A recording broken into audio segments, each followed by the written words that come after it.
All right, now let's look at developing the team. All right, so this is all about making your team high performing. You want to become a high performing collaborative team. So we got to train them. We got to have, trust, all of these things. We got to recognize and reward people. So that's what we're looking at here. Now, you need to know the 5 stages of the Tuckman Ladder at the bottom here. All right, memorize that. One of the few things you will need to memorize: forming, storming, norming, performing, adjourning. Those are the five stages of team development. Let me just describe each of them. So in forming, this is usually the kickoff. The team comes together. Oh, I like working with you. We're gonna be in a project together. This is great. It's usually a happy time. Then the storming happens. And this is when, everybody's jockeying for position of power on the project. People are, saying, this is how we should do it. This is how we should, a little bit of conflict. And then a norming happens. And that's kind of when you know who's always late, who's always early, whose work is always good, whose work isn't, who the eternal optimists are, who the negative Nellies are. And as a PM, you don't have to do anything. Time will move you from 1 to 3. If you want to go from a norming to a performing team, you must cross-train your team members. Meaning this: if I have 10 people and 4 people are out, I'm not operating at 60% capacity. I can still operate at maybe 75, 80% capacity. We're a high-performing team. Just because 4 team members are out doesn't mean our performance will drop to full 40%. So in order to get to there's got to be trust. There's got to be a cross-training. There has to be an openness and transparency as far as the work plan and where we're at, so somebody else can just pick up the pieces and run with it. And then after the project is over, then everybody goes their own way and we adjourn. So you got to remember that: forming, storming, norming, performing, adjourning. Those are your levels. Now, what we're trying to get here are team performance assessments. We're trying to assess how the entire team is doing relative to the project, relative to each other, relative to other individuals. So we're trying to assess the team, right? And we'll take these inputs and use these tools and techniques to get them. All right, so the team performance assessment, right, that talks about what needs to be addressed and tracked in terms of how effective is the team, right? And then we start thinking about, do we need to train people, coach them up? Do we need to mentor them? You might have already planned out some of these things. And so now that you're developing a team, we're just going to go do it. All right, just going to go do it. And then you may get requests for change. Let's not put Billy and Lacey in the same group. They have problems with each other. All right, we may get some requests for change based on that. We may update our approach to our documents based on that as well. All right, so we're just developing people. This is just like, the sort of the, again, cross-training and team building. All right, you may update your approach and your documents, but we will take them as inputs as well. The baseline will let us know our money, our time, scope, and we'll have to make sure that we develop the team to achieve those things as well. The team charter will come into play for that as well.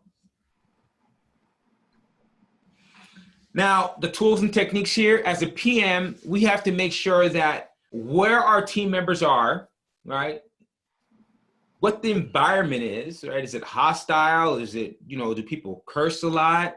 Is it very, corporate? Is it laid back? We've got to create that environment and the method in which people communicate. When do we just face-to-face versus email versus text? We have to create all that. We need to do all that. All right, so that the PM's job is to sort of design that. And then you have, where everybody's in the same room. All right, so this is not being in the same building. Okay, let me make a sort of an adjustment to the language on this slide here, because I see co-location. When team members are located in the same location, this is really by location, think room, because again, if we're at Google and we're on their campus, we're not co-located unless we're in the same room.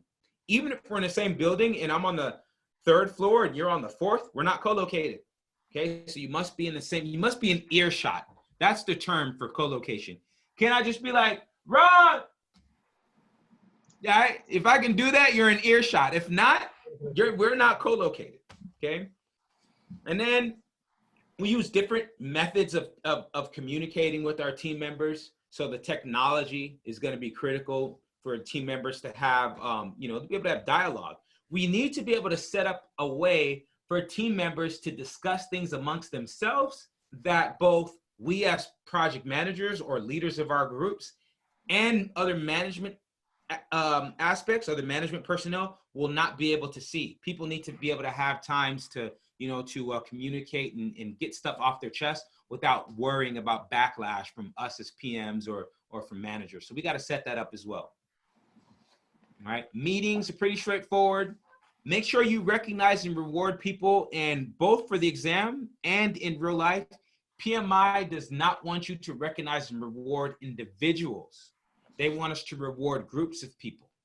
Right, so that's true for the exam and in real life. Look, we as people, we're incredibly envious. We're all jealous. And then somebody gets an award and you're like, oh, how'd they get an award? They don't even do stuff. We do all this stuff and they're getting an award, man, that's shady. And then we'll start, our work performance will go down. All of a sudden we're not as open. We don't participate anymore, right? So, but if you can reward a team, even if there was one person on the team that did all the work, you reward that team and then you let them flesh it out. Right? You let the team members be like, oh man, yeah, I didn't even do anything. And also what's good about that is that then those team members next time will do their job because they'll feel like I stood up here, but I really didn't do anything. All right. So think about that. Also think about when you're cross training. I just wanted to throw this out there too. When you're team building, not cross training, but when you're team building, don't do the team dinner. Don't take everybody out to dinner. That does not build team members. What happens is the people at one end of the table never get to talk to the people at the other end of the table. Maybe we went home, our bellies were full, we had a little bit of alcohol, we're smiling, we're happy, but we didn't build any team members. So I'll give you the best advice that I've learned. Competition. Go-kart racing, laser tag, because every company's legal department has shut down my idea to do paintballing. If you could do that, that'd be good too. Right? But the idea is this, especially in go-kart racing, you can get a team go-kart racing and then you can set up little teams. And what you do is you'll find that there's one group of people at the organization or within the team. These 4 or 5 people always hang out, eat lunch, take breaks together. You break them up by making them team captains. Each of those people are team captains, so they can't be on the same team. And then what happens is at the end of the competition or at the end of the exercise, each of those team captains would have been like, oh, there's one person that they might connect with, 1 or 2 people. And now that group of 4 or 5 just became a group of 7 or 9, right? So now you have 7 or 9 people that are sharing information with each other. And, and now 7, the work of 7 can be the work of 10, right? So that's what you want to do. The other aspect of it is this. You'll find that in competition will bring out a fierceness in people that you don't know. So there's some people who are very timid and they're shy and they don't talk much and they do their job and they're quiet, right? And then when you put them in a situation where they have to compete, they cheat, they become like really like, fearful and they got to win. And it's like, now that they've shown you that side of themselves, all of a sudden, we're more comfortable. I know you a little bit more. And now we're willing to have deeper conversations. You're willing to take criticism a little bit more and not be so affected emotionally by it. So when you get somebody to show you themselves outside of work, that is the best way for actually building the team, right? So set up competition, break up folks, make them captains, and stay away from the dinners. That's me paying forward information to you that's been taught to me, not part of the exam, but it's going to go a long way in building your teams. Okay, let's talk about, I gave you the Tuckman Ladder stuff already. I described the forming, storming, norming, performing, and adjourning already. I should have waited here, but I described it. And just remember, if you add 1 team member, you go back to forming. Don't let PMI trick you with the question that says something to the effect of, we've all been working together for 30 or 40 years, and we know each other's kids, and we're all planning a wedding, right? We'll go back to that wedding planning example. We're all doing something, but 2 of you are going to join us in 3 weeks because you're all finishing something else. You're going to join us in 3 weeks, but we've all been working together for 30 years. It doesn't matter. We go back to forming simply because of the fact that the work of 3 of us now needs to be split up into the work of 5. And then now 2 of the 2 people that came in maybe they're both A-type personalities, and we had a group of B-type personalities, and now we're mixing the A's and the B's, right? So it doesn't matter how long you've worked together. As soon as you add another team member, the team goes back to forming. Don't forget that.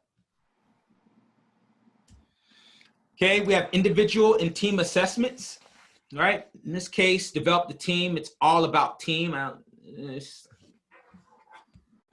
We get team assessments that help identify opportunities where we can train and enhance, folks' skills. But again, if we're talking about training and develop the team, we're talking about training everybody. All right, we're not in managed team. We're talking about individuals. We're setting up one person. We're talking about training the entire department or putting everybody through a similar training. Even if it happens at different times, everybody's going through it. All right, so this is all about the team. Develop the team is about the team. Any questions? All about the team. Okay. Could you briefly go over the Tuckman thing again? Yes. So the Tuckman Ladder, sort of like, if I think about the work that you do, Shim, the forming would be, okay, I got the contract, and now I've hired a couple subs, and now we have our first meeting, and maybe we're doing a walkthrough at the site so that everybody knows, like, what their aspect is, right? And so now the team members, we kind of know what our roles are. We know who's pulling low voltage. We know who's installing furniture. We know who might, sometimes we might need high voltage placed in certain areas for TVs or whatnot, but we know who's doing what, okay? Then the storming happens when all of a sudden the interior designer wants to move the conference table into the middle of the room, and the client wants to have data outlets in that conference table, but we can't trench the ground to bring that up. So now we're going to have like a conduit or something. So the storming happens, like, well, it's a trip hazard. No, we can't do it. Just give him Wi-Fi. Why don't you put something down from the ceiling and bring it down to the desk? Like that's where the storming happens, right? And then eventually the norming happens where it's like, yeah, that guy shows up to work every day 20 minutes early whistling. And that person always takes lunch, but they bring their lunch. They never go buy lunch. They always bring their lunch. Yeah. That person drinks coffee all day long. They're always drinking coffee. That's the norming, right? This person's always happy. This person's always upset. This person's always late. This person's always early. That's just the norming. And that just happens. We begin to work together. We learn to trust because we see habits. The performing happens when, if there could have been some sort of cross-training in terms of, not only the person pulling the cable might teach the high voltage person how to punch down the ends and terminate, how to terminate, whether it's at the patch panel or terminate, at the port, right? They'll teach them that. And then one day, the low voltage guy, maybe has a flat tire and is going to be 2 or 3 hours late. And the high voltage guy's like, oh, he showed me how to do this. I'll go ahead and punch down his pieces. I don't need to wait for him to finish out my outlet, right? And so that's sort of the performing. That'll happen. And then adjourning, everybody's done and they leave on. Make sense? Yep.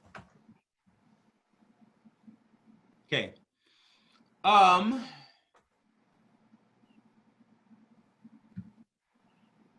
can't read this when my mouth is dry, dude. I'll let you guys read.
Still reading?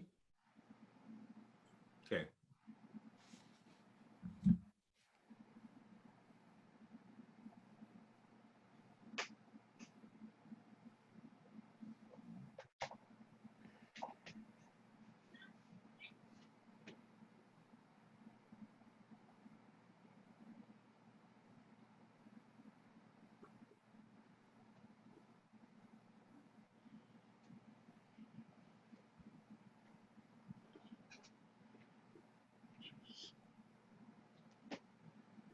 You good?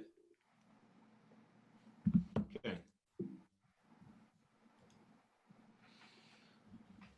What's the order of the 5 stages of the Tuckman Ladder? Storming, B. B? Mm-hmm. Okay. Storming, norming, Performing. yeah, that sounds Good. right. Good.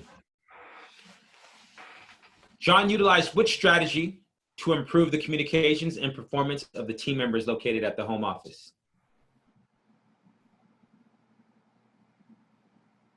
C. Oh, no, A, D, A. sorry. Why not C? Leah, why D? It wasn't. They were all in the same room. There's no co-location. Okay. And then in terms of the Tuckman Ladder, John's team is most likely transitioning from which stage to which? Storming to norming. From storming to norming. Not norming to performing? I would have said norming to performing And why? because he's looking forward to them raising up through the ranks, but they're getting along and they're accomplishing work. Yeah, they were actually having discussions, right? When he interrupted them. Yeah. All right. So is it half or are we all going for C? I'm still with B, but I wouldn't be surprised if it's C. What do you witness was B? C. So it's either B or C. Okay.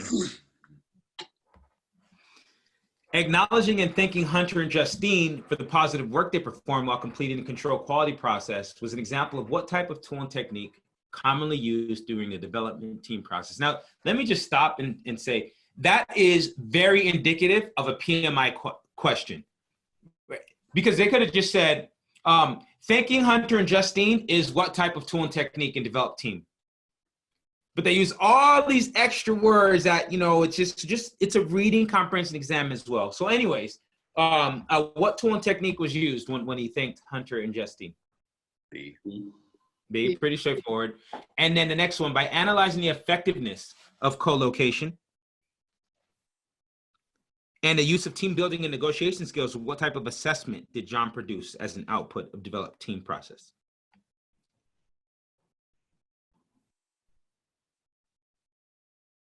C.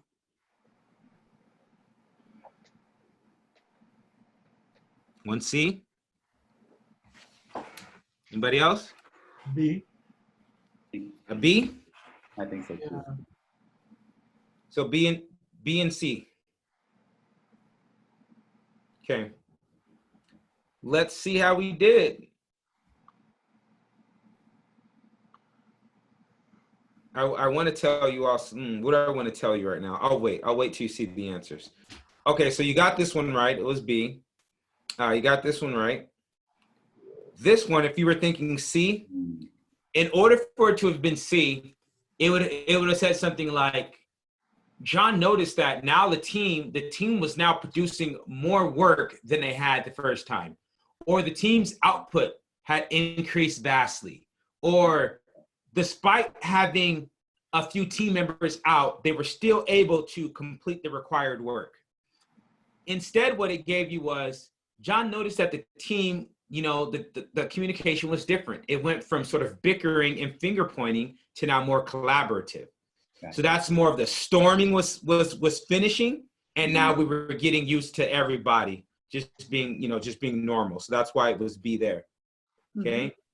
And then the next two, we had a couple. You got the recognition rewards, but for this one, the team performance assessment is the term. So they had question theory says I have team, team, and team.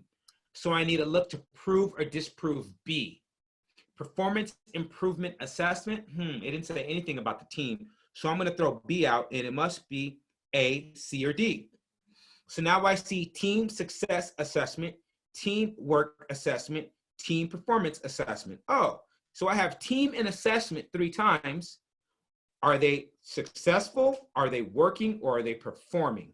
What type of assessment did John produce? Did he produce an assessment of their success, an assessment of their work, or an assessment of their performance? The question is designed to get you to choose C. If you chose C because you're like, oh yeah, the work. But remember, if we're assessing the work, that means that for PMI's sake, we would be assessing a plan. We would be assessing like the work to be done and how it's to be done and when and what time. But instead, we're assessing the people doing the work, so we're assessing their performance. So just giving you, in your mind, like I know in the understanding, if I were to talk to each of you individually, you understand what the question is. At this point, it's now just learning the PMI speak, if that makes sense. All right, so it's just the team performance assessment. We're looking at their performance.